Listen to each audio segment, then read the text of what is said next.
اعوذ باللہ من الشیطان اللعین الرجیم بسم اللہ الرحمن الرحیم وبہ نستعین وصلی اللہ علی سیدنا محمد واہل بیتہ الطیبین الطاہرین اللہم صلی علی محمد وعلی محمد وعجل فرجہم۔ یہ اس کتاب کا 6واں چیپٹر ہے۔ اس کتاب کا نام ہے میرا طبیب کہاں ہے، اور اس چیپٹر کا نام ہے کہ آپ کی روح کی کیا صورت ہے یا آپ کے روح کی کیا شکل ہے۔ جیسے ہی بیل گاڑی اس گاؤں میں داخل ہوئی تو اس عورت کی بہت زور سے چلانے کی آواز ہوا میں گونجنے لگی، لیکن کوئی مددگار نہیں تھا۔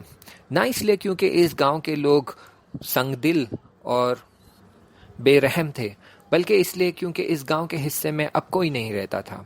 پھر یہ بیل گاڑی آہستہ آہستہ ایک ٹوٹے گھر کے سامنے رک گئی۔ پھر یہ عورت اور یہ خاتون بڑی مشکل سے اس بیل گاڑی سے اتر کر اس ٹوٹے گھر میں چلی گئی۔ پھر بہت مشکل سے، بہت درد برداشت کرنے کے بعد آخرکار بچے کے کلکاریوں کی آواز گھر میں گونجنے لگی۔ لیکن اس خاتون کے لیے بہت سرپرائزنگ بات تھی، اچنبھے والی بات تھی کہ یہ 1 نہیں 2 نہیں بلکہ 4 بچے تھے۔ وہ جانتی تھی کہ اس کے رحم میں 1 سے زیادہ بچہ ہے، لیکن وہ یہ نہیں جانتی تھی کہ یہ 4 بچے ہوں گے۔ جیسے جیسے وقت گزرتا گیا بچے بڑے ہوتے گئے، اور ہر بچے کی ایک خاصیت تھی۔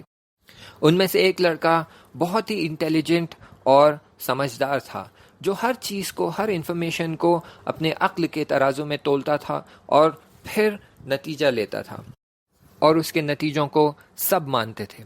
اور دوسرا لڑکا تھا جو دن میں خواب دیکھتا تھا۔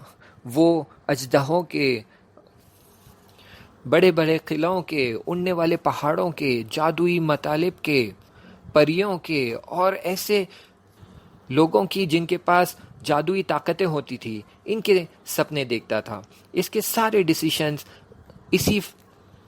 اسی خیالی دنیا کے حساب سے ہوتے تھے، لیکن کوئی انسان اس کے ڈیسیشنز کو نہیں مانتا تھا، بلکہ کوئی اس سے پوچھنے کے لیے، مشورت کرنے کے لیے، گائیڈنس لینے کے لیے آتا ہی نہیں تھا۔ لیکن اس کے پاس ایک جادوئی قدرت تھی۔ وہ قدرت یہ تھی کہ یہ اپنے الفاظ کا کھیل کھیلتا تھا۔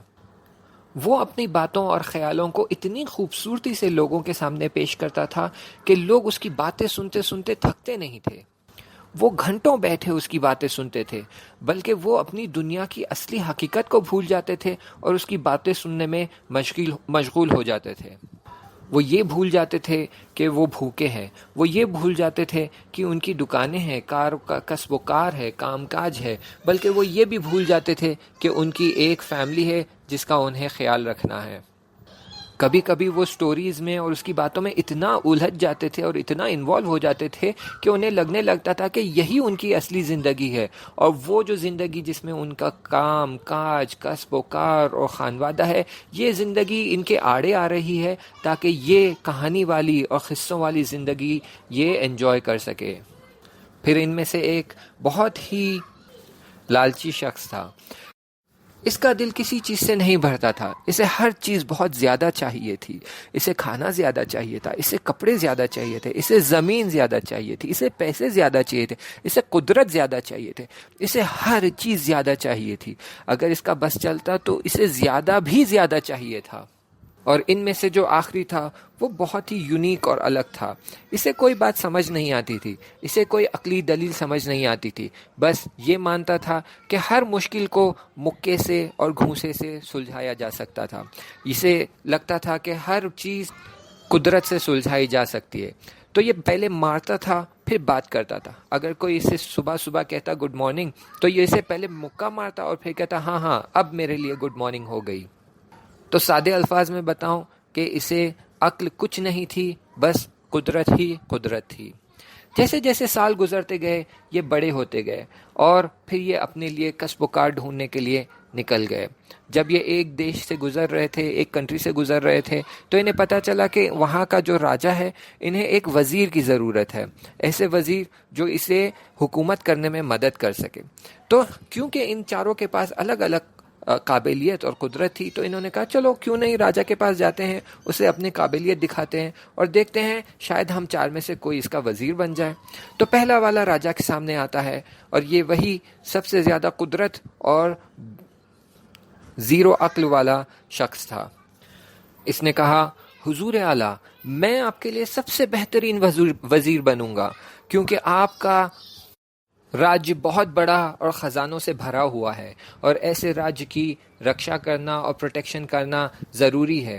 اس لیے میں آپ کے راج کے لیے ایسا ڈیفنس سسٹم بناؤں گا جسے کبھی کوئی نہیں توڑ پائے گا، کوئی ہمت بھی نہیں کرے گا کہ آپ کے راج کی طرف یا آپ کی زمین کی طرف آنکھ اٹھا کر بھی دیکھے، کوئی خواب میں بھی آپ کے راج پہ اور آپ کے کنگڈم پر حملہ کرنے کا نہیں سوچے گا۔ نہ صرف یہ بلکہ ہم داخلی اور ہمارے دیش کے اندر کے بھی اتنے اسٹرکٹ لاز بنائیں گے کہ اندر سے بھی آپ کی حکومت کے لیے کوئی خطرہ نہیں رہے گا۔ حضور اعلیٰ ہر سر جو اٹھے گا اسے جھکا دیا جائے گا، ہر انگلی جو اٹھے گی اسے کاٹ دیا جائے گا، اور ہر آواز جو اٹھے گی اسے دبا دیا جائے گا۔ آپ پوری قدرت کے ساتھ حکومت کریں گے اور سالوں سال تک آپ کی حکومت ٹکی رہے گی۔ راجا کو اس کی باتیں اچھی لگی، لیکن اسے لگا کہیں نہ کہیں یہ بہت غصالہ انسان ہے، اور ایسے لگ رہا تھا کہ اس کے اندر صرف جوش بھرا ہوا ہے، عقل نہیں۔ تو راجا نے سوچا کیوں نہ دوسروں کو بھی موقع دیا جائے اور ان کی باتیں بھی سنی جائے۔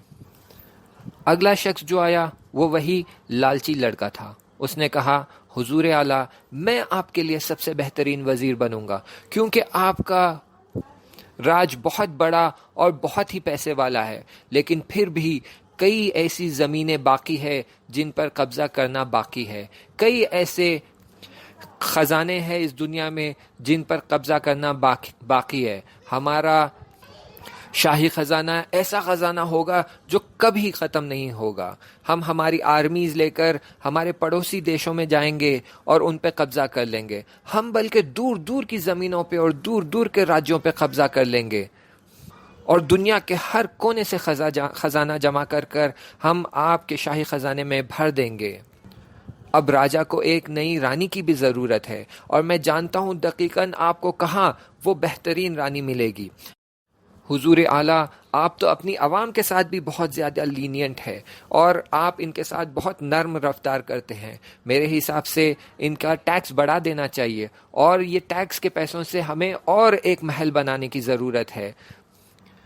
پھر آپ اس دنیا کے ایسے راجا بن جائیں گے، ایسے بادشاہ بن جائیں گے جس کی مثال نہ ہوگی، اور میں آپ کا ایسا وزیر بن جاؤں گا جس کی مثال نہ ہوگی۔ راجا نے اس کی باتیں سنی۔ پھر اس کے بعد تیسرا شخص وہ آیا جو دن میں خواب دیکھا کرتا تھا، اپنے خیالوں کی دنیا میں کھویا رہتا تھا۔ اس نے کہا حضور اعلیٰ بس آپ کی کھوج ختم ہوئی، بس آپ کا انتظار ختم ہوا، بس آپ کی جتنی ضرورتیں ہیں وہ یہ حقیر بندہ پورا کر دے گا۔ یہ حقیر بندہ آپ کی عظیم و شان خدمت میں حاضر ہے۔ میرے آقا اگر میں آپ کا وزیر بنوں گا تو آپ کے بادشاہی کی باتیں ہزاروں سال تک چلے گی، آپ کی حکومت کی باتیں ہسٹری میں لکھی جائے گی، لکھا جائے گا کہ آپ کس طرح دلدار راجا تھے، اور آپ کی حکومت کی کوئی باؤنڈری نہیں تھی، ایسٹ سے لے کر ویسٹ تک آپ ہی کی حکومت تھی، کبھی آپ کی حکومت میں سورج نہیں ڈوبتا تھا۔ یہ ایسی حکومت بن جائے گی جہاں پر لوگ اپنے سپنے پورے کریں گے، دنیا کے ہر کونے سے لوگ آئیں گے یہاں پر تاکہ ان کی سپنے اور ان کے خواہشات پورے ہو سکے۔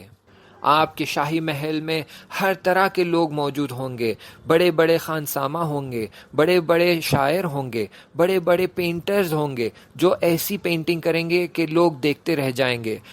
آپ کے محل میں سونے اور جواہرات پانی کی طرح بہیں گے، لوگ آپ کی دلداری کے سامنے اپنا سر جھکائیں گے، اور لوگ آپ کی حکومت پر اور آپ کی راجہ شاہی پر قسمیں کھائیں گے۔ شاعر آپ کے بارے میں لکھتے لکھتے نہیں تھکیں گے، کہیں گے کہ آپ کی حکومت اس دنیا میں جنت کے برابر ہے، اور آپ اس زمین کے خدا ہوں گے۔ حضور اعلیٰ بس اور نہ ڈھونڈے، اب وقت آ گیا ہے کہ آپ اپنے خوابوں کو اور اپنی عوام کے خوابوں کو پورا کریں۔ جب بادشاہ نے اس کی باتیں سنی تو یہ بہت زیادہ امپریس ہو گیا، بس اس کے دل میں یہ بات آئی گئی تھی کہ اسے میں اپنا وزیر بنا لوں گا، لیکن پھر اس نے سوچا کہ یہ جو چوتھا شخص ہے اسے بھی ایک موقع دے کر دیکھتا ہوں، شاید اس کے پاس بھی کوئی معقول بات ہوگی یا کوئی عقل مندی کی بات کر لے۔ جیسے ہی چوتھا شخص اپنی باتیں شروع کرنے والا تھا تب تک وہ دوسرے شخص اس خواب و خیال والے شخص سے کہتے ہیں کہ بھائی تم نے تو جا کر اتنی ساری باتیں بتا دی کہ ہم ہمارا راج بڑا کریں گے، ہم پیسے لائیں گے، ہم زمین ہڑپیں گے، یہ سب تم کیسے کر پاؤ گے؟ تو وہ کہتا ہے تم دونوں کی مدد سے، ہم تینوں جب مل جائیں گے اور پارٹنر بن جائیں گے تو ہم تینوں مل کر حکومت کریں گے۔ پھر یہ جو اسمارٹ شخص تھا اس نے اپنی باتیں شروع کی، اس نے کہا حضور اعلیٰ، ذل الہی، ہمیں یہاں ہوش و حواس سے کام لینے کی ضرورت ہے۔ آپ کے راج کو ایک وزیر کی ضرورت ہے، نہ کوئی معمولی وزیر، لیکن ایسا وزیر جو آپ کی ضرورت ہے، آپ کی عوام کی ضرورت ہے اور یہ پورے راج کی ضرورتوں کو سمجھ سکے اور سچویشن کو اینالائز کر کے صحیح سلوشن پرووائڈ کر سکے۔ یہ صحیح ہے کہ ایک بادشاہ کو اپنے خزانوں کی حفاظت کرنے کی ضرورت ہے، لیکن اس کا مطلب یہ نہیں کہ وہ اپنی قوم پہ ظلم کرے اور ان سے بھاری بھرکم ٹیکس جمع کرے اور انہیں مصیبت میں ڈال دے۔ حضور اعلیٰ، امن سے بہتر کوئی چیز نہیں، پیس سب سے بہترین چیز ہے۔ صحیح ہے کہ ہمیں ہمارا دیش بڑا اور راج بڑا کرنے کی ضرورت ہے، لیکن اس کا مطلب یہ نہیں ہے کہ ہم دوسرے راجوں پر حملہ کریں گے اور دوسرے راجوں پر قبضہ کرنے کی کوشش کریں گے، بلکہ یہ ہو سکتا ہے کہ ہم ہمارے نیبرنگ کنٹریز کے ساتھ ایک امن کا پیمان باندھے۔ اس بہانے دوستی بھی بڑھے گی اور انٹرنل اکانومی بھی بڑھے گی اور پھر ساتھ میں انٹرنیشنل ٹریڈ بھی بڑھے گا۔ خود جنگ کا بہت زیادہ خرچہ ہوتا ہے اور اس سے زیادہ یہ کہ لوگ زندگی سے تھک جاتے ہیں اور اس کے بعد اکانومی بھی بہت بری طرح سے ڈسٹروائے ہو جاتی ہے۔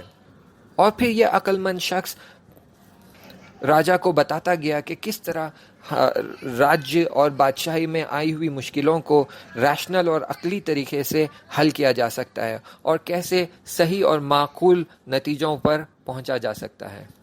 تب یہ ساری باتیں سن کر راجا نے اپنا ڈیسیشن لے لیا تھا کہ بس میں اسی عقل مند انسان کو میرا وزیر بنا دوں گا۔ بس وہ اپنا حکم اعلان کرنے ہی والا تھا، تب تک ان تینوں میں سے ایک نے کہا، میرے آقا، کیوں نہ آپ اس بارے میں آج رات اچھے سے سوچیں اور پھر کل آپ آ کر اپنے نتائج کو اعلان کریں کہ ہم چاروں میں سے آپ نے کس کو اپنا وزیر بنایا ہے۔ راجا نے جب اس بات سے سہمتی دکھائی تو وہ فوراً پلٹ کر اپنے دو بھائیوں سے کہنے لگتا ہے کہ دیکھو، کچھ بھی ہو جائے یہ عقل مند وزیر نہیں بننا چاہیے، کیونکہ اگر یہ وزیر بن جاتا ہے تو ہمارے لیے پھر اس راج میں کوئی جگہ باقی نہیں رہے گی۔ بس یہاں سے جنگ شروع ہوئی عقل، شہوت، غضب اور وہم کی۔ اب تک تو آپ سمجھ گئے ہوں گے کہ ان چاروں افراد میں سے عقل کون تھا، شہوت کون تھا، غضب کون تھا اور وہم کون۔ ہماری روح بھی بالکل اسی طرح ہے۔ ہماری روح ہمارے بدن کی بادشاہی کرتی ہے، اور اب سوال یہ ہے کہ اس بادشاہیت میں اس کا وزیر کون بنتا ہے؟ شہوت، غضب، وہم یا پھر عقل؟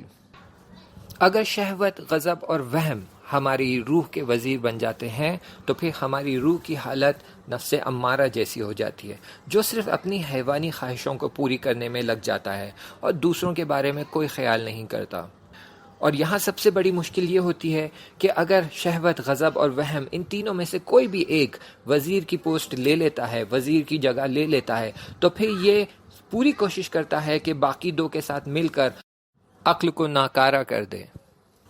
لیکن وہی اگر عقل وزیر بن جاتا ہے تو پھر عقل شہوت، غضب اور وہم کو ہدایت کرتا ہے اور ان کو اپنے زیر دستی میں کام پر لگاتا ہے، یعنی اب عقل حکومت کرتی ہے اور شہوت، غضب اور وہم عقل کی فرما برداری کرتے ہیں۔ اور یہی صحیح طریقہ ہے کہ عقل حکومت کرے اور شہوت، غضب اور وہم عقل کی فرما برداری کرے۔ جب عقل حکومت کرتی ہے تو ہماری روح ایک نئے اسٹیٹ میں چلے جاتی ہے، اور اس اسٹیٹ کو کہتے ہیں نفس لوامہ۔ یعنی جب شہوت، غضب اور وہم حکومت کرتے ہیں تو ہماری نفس امارہ کی حالت میں ہوتی ہے، لیکن جب عقل حکومت کرتی ہے تو پھر ہماری نفس لوامہ والی حالت میں پہنچ جاتی ہے۔ اور پھر کئی سال تک جب عقل حکومت کرتی ہے اور ہماری روح کو تزکیے کی طرف اور معقول اور ریشنل طریقوں سے آگے بڑھاتی ہے، تب جا کر ہماری روح ایک نئے لیول میں پہنچتی ہے، اور اس لیول کا نام ہوتا ہے مطمئنہ، جس کے لیے قرآن میں سورہ فجر میں آیت 27 اور 28 یعنی چیپٹر 89 ورس 27 اینڈ 28 میں آپ کو ملے گی یہ آیت، یا ایتھا النفس المطمئنہ ارجعی الی ربک راضیۃ مرضیہ، یعنی اے نفس مطمئنہ اپنے پروردگار کی طرف راضی حالت میں پلٹ کر آ جا۔ اگر وہم ہماری روح کی حکومت کرتا ہے تو پھر وہ ہمیں خیالوں میں اور خوابوں میں مشغول کر دیتا ہے، اور اگر لالچ ہماری روح پہ قبضہ کر لیتی ہے تو پھر ہم ہماری زندگی میں بزی ہو جاتے ہیں، زیادہ پیسے کمانے میں، بڑا گھر لینے میں، بہتر پوزیشن ملنے میں، بڑی کمپنیوں کے لیے کام کرنے میں، اور بڑی بڑی گاڑیاں چلانے کی چکر میں بزی ہو جاتے ہیں۔ اور اگر غضب ہماری روح پر قبضہ کر لیتا ہے تو پھر ہم بہت ہی متکبر اور بے جھجک اور ظالم ہو جاتے ہیں ہمارے ڈیسیشنز لینے میں، اور دوسروں کی طرف ہماری کوئی توجہ نہیں ہوتی ہے اور ہم دوسروں کا خیال بھی نہیں رکھتے۔ لیکن سب سے عجیب بات یہ ہے کہ جب عقل ہماری حکومت کرنے لگتی ہے تو پھر کیا ہوتا ہے؟ ہمارے علماء نے بتایا ہے کہ جب عقل ہماری روح کی حکومت کرنے لگتی ہے تو پھر سارے امپورٹنٹ ڈیسیشنز اور پرائمری ڈیسیشنز عقل لیتا ہے، اور عقل اپنے ڈیسیشنز لینے میں وہم، غضب اور شہوت کو کام پر لگاتا ہے۔ یعنی اگر عقل وزیر بن جاتا ہے تو پھر غضب، وہم اور شہوت اس کی باتیں سنتے ہیں اور اس کی فرما برداری کرتے ہیں۔